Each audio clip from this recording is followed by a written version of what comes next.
So, where is this camera now, then? General, yes. What of course I meant to say was my training was excellent, and I immediately reached for my camera, only to realize it must have been torn from my utility belt in the crash and lost forever in that forgotten jungle.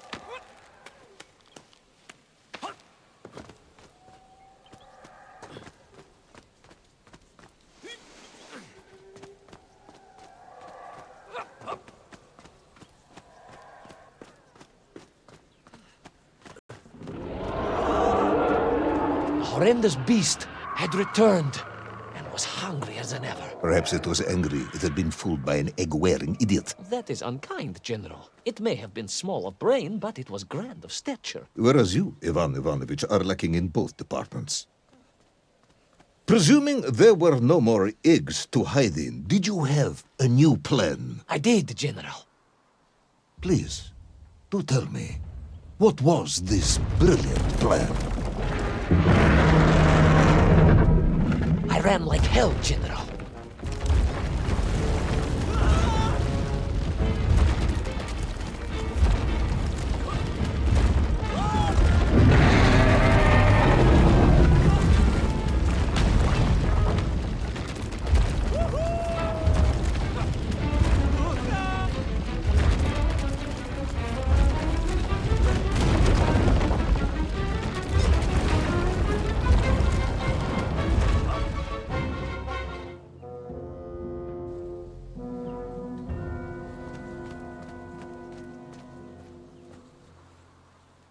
Please, do tell me, what was this brilliant plan? I ran like hell, General.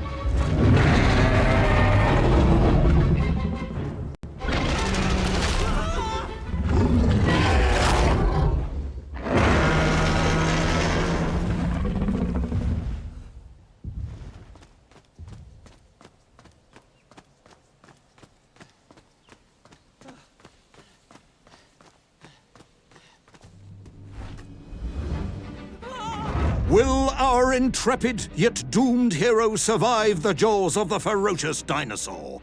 Will he meet his end miles underground as an aperitif for a ravenous raptor? What dark secrets could be buried in the lost city of Agatha? Will the general ever discover the location of his lost bomb? All of these questions and more will be answered in the next exciting episode of Little Orpheus!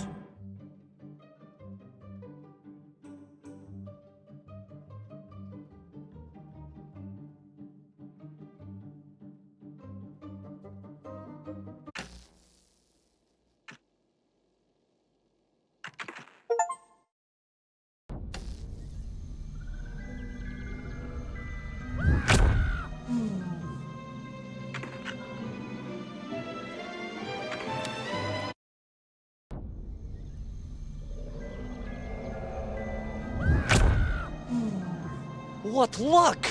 What a miracle! One moment I was rushing into the fetid tonsils of that horrible monster. The next, I was plummeting downwards to the jungle floor beyond its reach. I prayed I would land on something soft. Perhaps your head. But nothing could have prepared me for what was about to unfold. An epic saga of pride, power, and revolution. A struggle for freedom the likes of which our world has never seen. And it happened like this.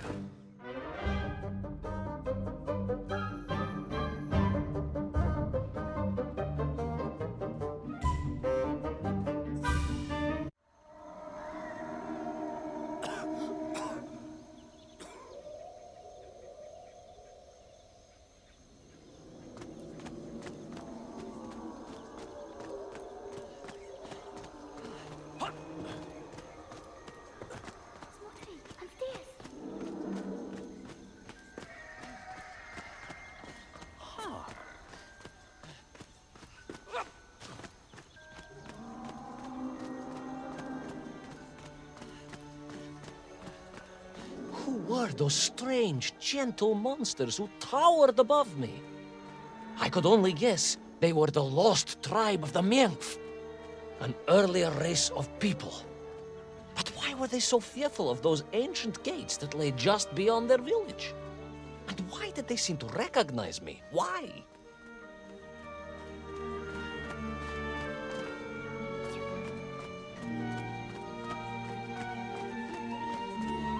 Yes, I'm also wondering why. No, a как же, General? Who was I to question such things? Trapped as I was deep underground. I was more curious, I must admit, about the location of Little Orpheus.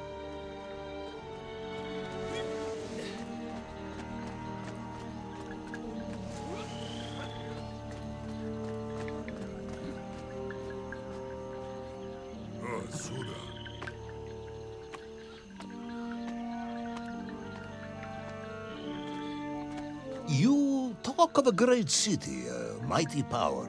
Yet your nymph squatted like savages in huts at its boundary. They did. And the answer to that mystery lay beyond my grasp at that point. Because it was a wonder, it truly was.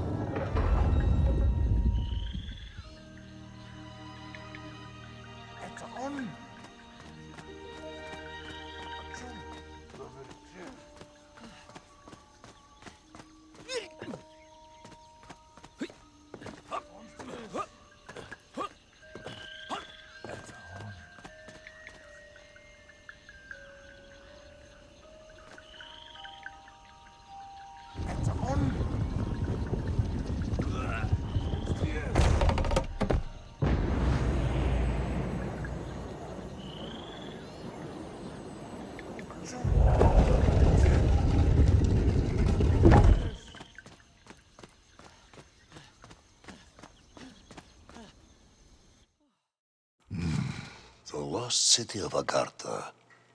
I hope I may one day see it myself. Oh, General, if only you could. Unfortunately, as I shall explain, should you seek Agartha now, you wouldn't find it. It has been utterly destroyed.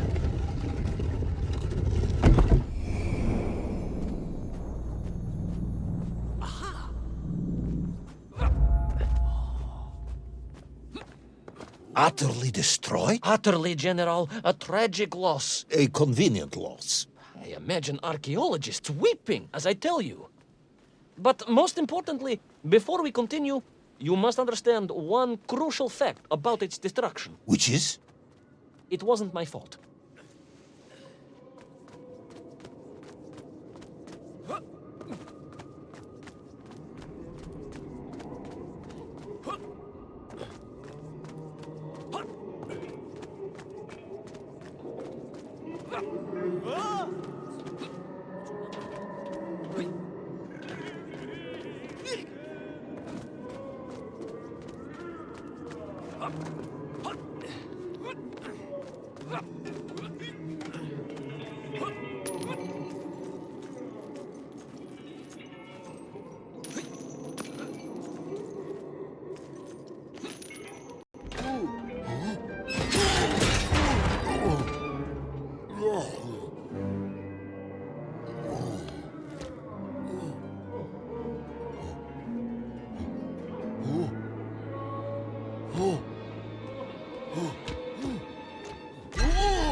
Those poor, unfortunate Minkf, trapped and kidnapped and dragged away, only to return as vicious foot soldiers to some unknown tyrant. And yet, there was something familiar about the Shtukovna they were forced to wear on their heads, which I was sure were being used to control and enslave them. And what was that? General, it curiously resembled the radio sets I used to tinker with as a child. Radio sets? It was very curious. It was very curious. It was extremely curious.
An ancient technological metropolis, powered by a glowing resin, carved from the very earth? A glowing resin carved from the very earth.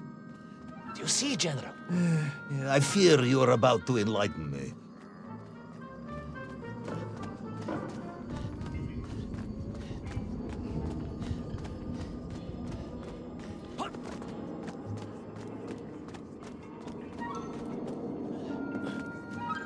Little Orpheus must have been drained by the impact, but whoever had stolen it and brought it here was no doubt planning to use the Agarthan resin to charge up the atomic bomb, restoring the device to its full potential. What sort of man would come up with such a monstrously reckless scheme? Perhaps the type of man who has such limited understanding of atomic energy that he thinks an ancient metropolis can be powered by shiny marbles.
I am curious, Ivan Ivanovich.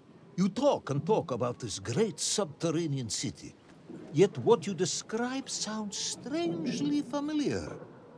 It does in some way bear an uncanny resemblance to the glorious architecture of Comrade Alexei Dushkin. Wouldn't you agree? Нет, General. I have never heard of this great Tavarish Dushkin or his works. Interesting. Because you were photographed on the steps of his marvelous Vysotka na Krasnich Varotach, shaking hands with the Glavny Constructor. That was the chief designer? The sweaty little fat man with the bad hearing? Mind your mouth, Ivan Ivanovich.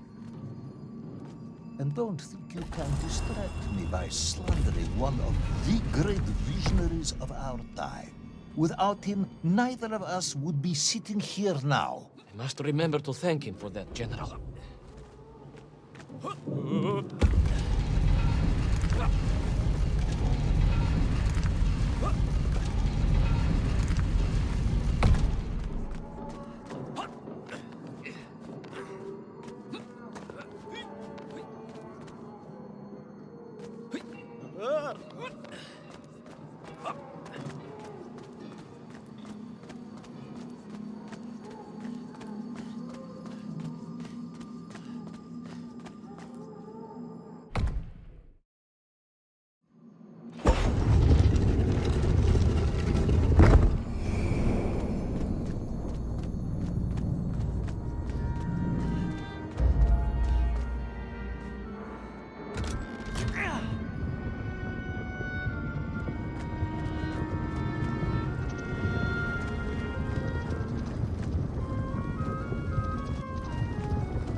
Those enslaved mink were trying to stop me.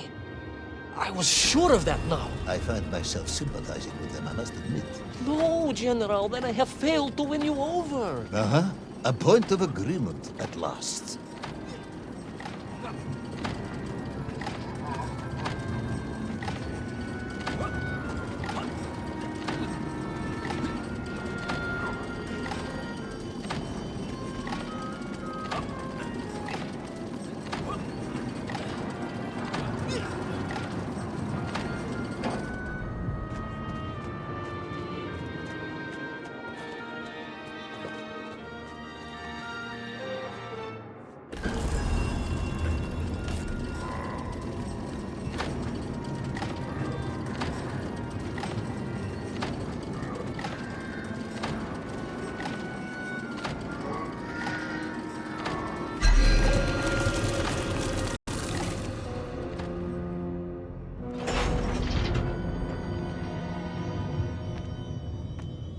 Those enslaved mink were trying to stop me.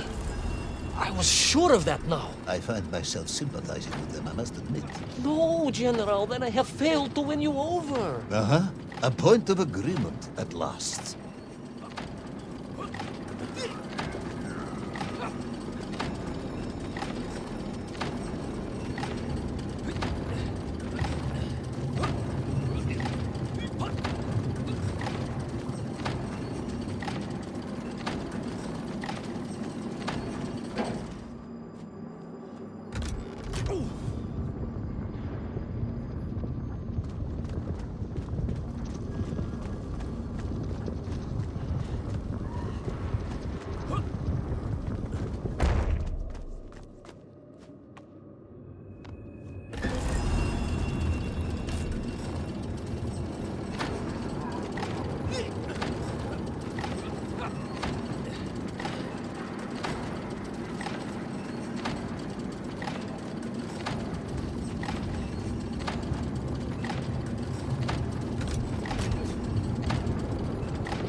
ask again, General.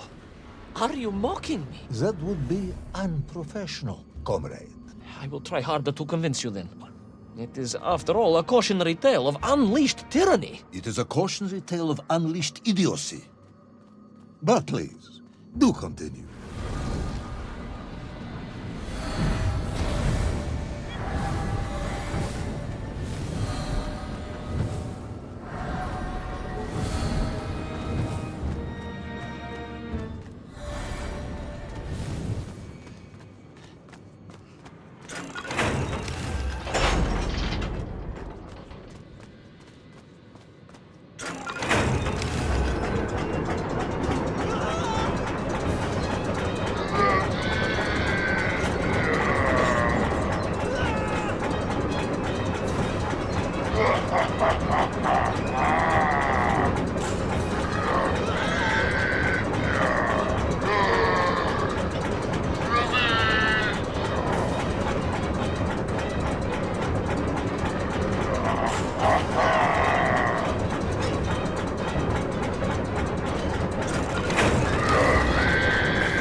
I stepped from the cable car onto a plateau at the center of the city, where a palace, a vast acropolis, stood.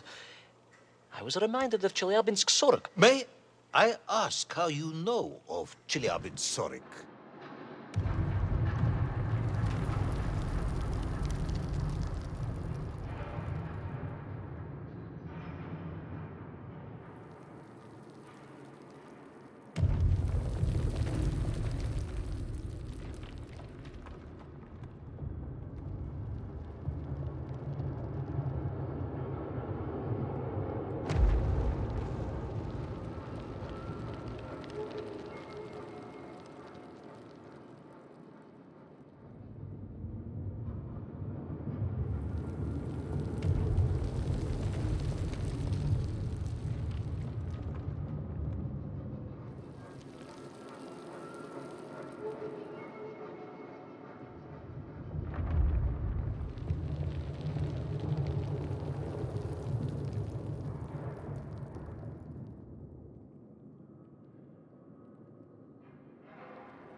My Aunt Masha was a traveling tinker who married a beef investigator from Zlatoust.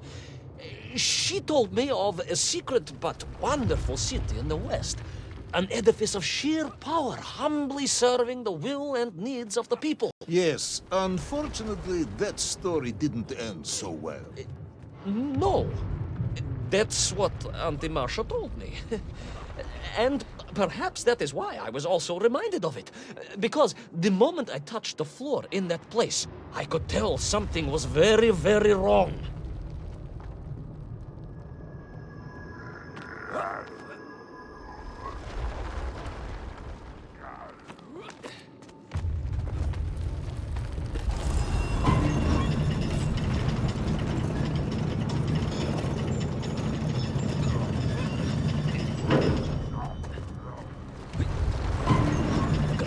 Began to shake, alarmingly, and the whole city felt as if it was shuddering.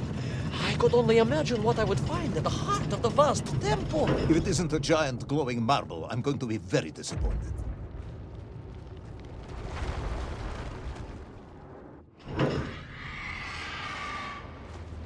A huge resin sphere that overshadowed all of the others. I caught glimpses through the twisted architecture.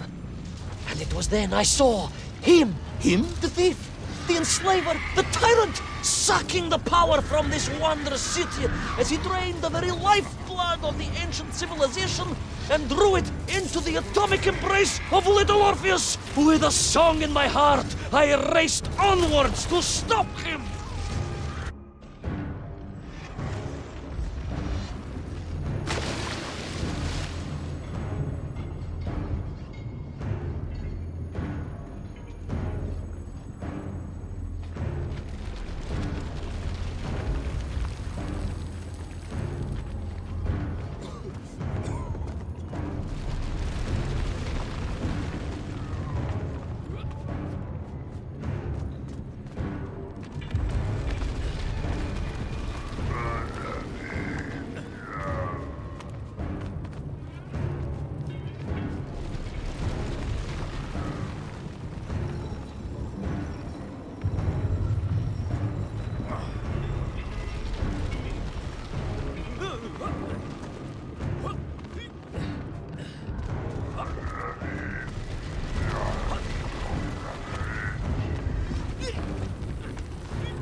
drained of its power, the magical heart of the city cracked, and it sent shockwaves through the world around me.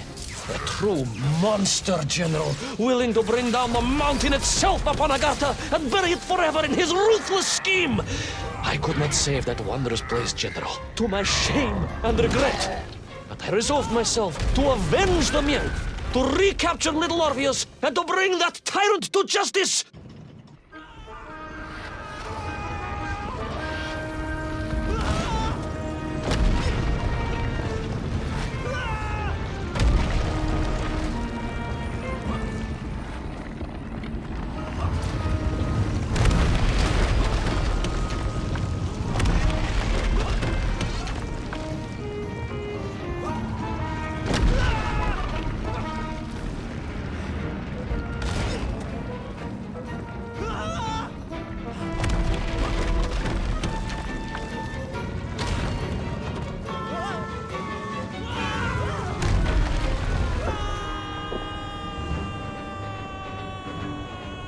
Will our plucky yet careless hero fall forever through those unknown skies? Will he discover the identity of the brutal thief commanding the army of the Menkth?